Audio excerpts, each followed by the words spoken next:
Raramente eu conto meu testemunho, mas hoje eu senti. Eu sou de uma cidade muito pequena no interior de São Paulo e moro na cidade até hoje. Eu acredito que eu sou o único pregador do mundo que, para ficar conhecido no mundo, não teve que sair da sua própria cidade. Eu ainda moro lá. E eu sou membro da Assembleia de Deus. E a igreja onde eu nasci era uma igreja que tinha 400 crentes. Eu era diácono, tinha 19 anos. E eu me lembro que a nossa igreja passou por um tumulto de escândalos.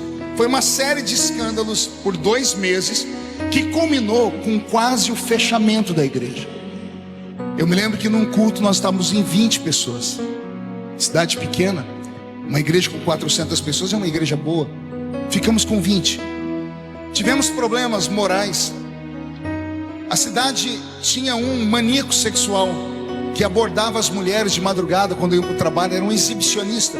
Quando prenderam, era o guitarrista da nossa igreja, que dava um trabalho para a gente que só Deus na casa. Só tínhamos ele de músico. Minha cidade só tem uma empresa grande, que é uma metalúrgica, e lá trabalhava 30% dos membros da igreja. E dentro dessa empresa, a polícia entra e prende um rapaz que abusava sexualmente da filha, desde que ela tinha 8 anos de idade, e era membro da nossa igreja. Tudo de uma vez. Teve mais 2 escândalos que eu não tenho nem coragem de dizer, porque é coisa mais baixa do que tudo isso. O pastor da igreja foi arrancado. E aí chegou um pastor do Nordeste, pastor Valdivino, e ele marcou uma reunião com os obreiros. Eu era diácono nessa época. Estávamos lá, uns 10 homens.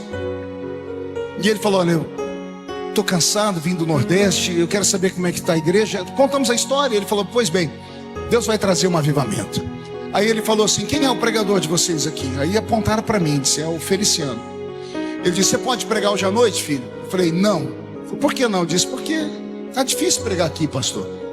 Eu estou quase para ir embora da cidade, está dando vergonha. Nossa igreja está vazia. Escândalos. Esse homem ficou em pé, ele deu um tapa na mesa, apontou o dedo para mim. Ele usou uma linguagem que eu nunca tinha ouvido na vida. Ele falou assim para mim: você é um homem de Deus ou você é um saquinho de pipoca? Até hoje eu não entendi o que ele quis dizer. Eu sei que eu me senti ofendido. Eu falei: eu sou um homem de Deus. Ele falou: então prova, prega hoje de noite. Eu disse: eu vou pregar. Ele disse: eu vou ver. 2 baixinho, só Deus na causa. Eu fui para minha casa naquele dia. Era umas 5:30 da tarde. Eu morava numa casinha de 3 cômodos, era recém-casado. E eu falei para minha esposa: fique no quarto, porque eu vou orar aqui até a hora do culto, que eu preciso que Deus me visite hoje. Falei para ela: o pastor mandou eu pregar e eu estou com medo. Eu nunca senti medo de pregar, mas hoje eu estou com medo. Aí eu coloquei um toca-fita desse tamanho que a gente tinha. Coloquei Vitorino Silva cantando. Tem um assembleiano aí perdido. Vitorino Silva.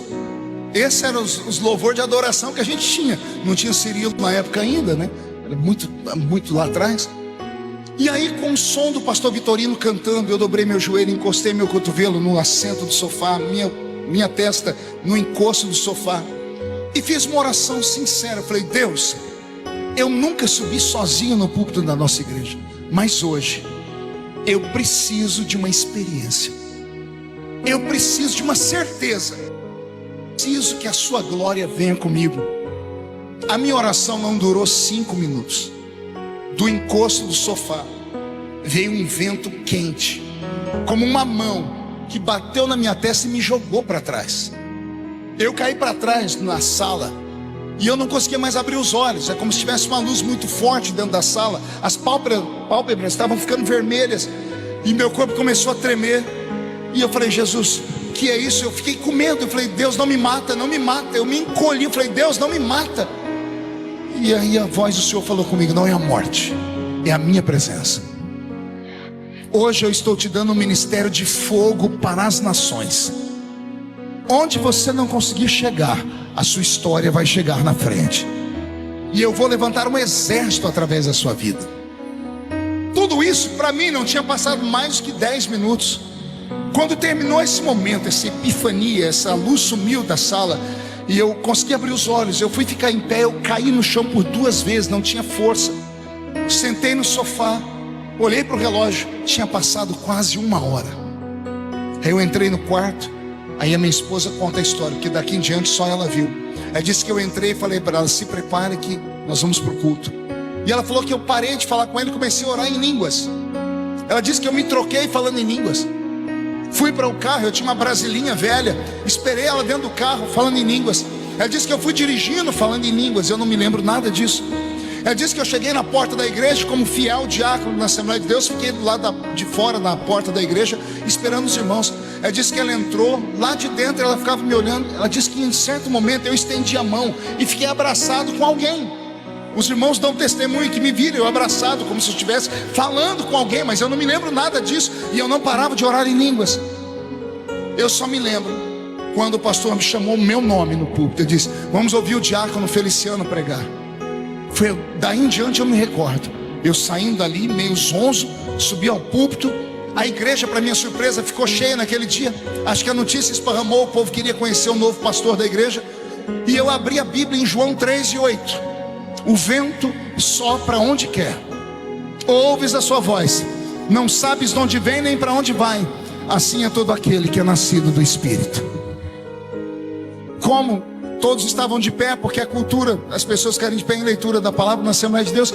Quando eu fechei a Bíblia, fechei o olho e comecei a orar em línguas, fui tomado pelo Senhor. Quando eu abri o olho, as pessoas estavam caídas dentro da igreja.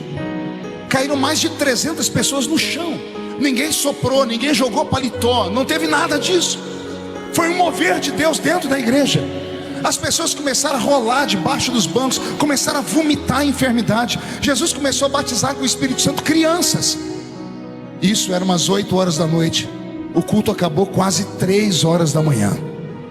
O pastor, assustado com tudo aquilo que nem ele nunca tinha visto. Gente, quarta-feira que vem o culto é lá no outro bairro, na vila, e o Marco Feliciano vai estar pregando de novo.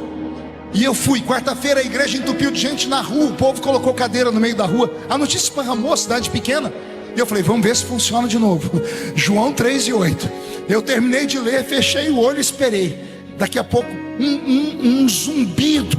Quando eu abri meu olho, as pessoas caindo pelo chão, caindo no meio da rua.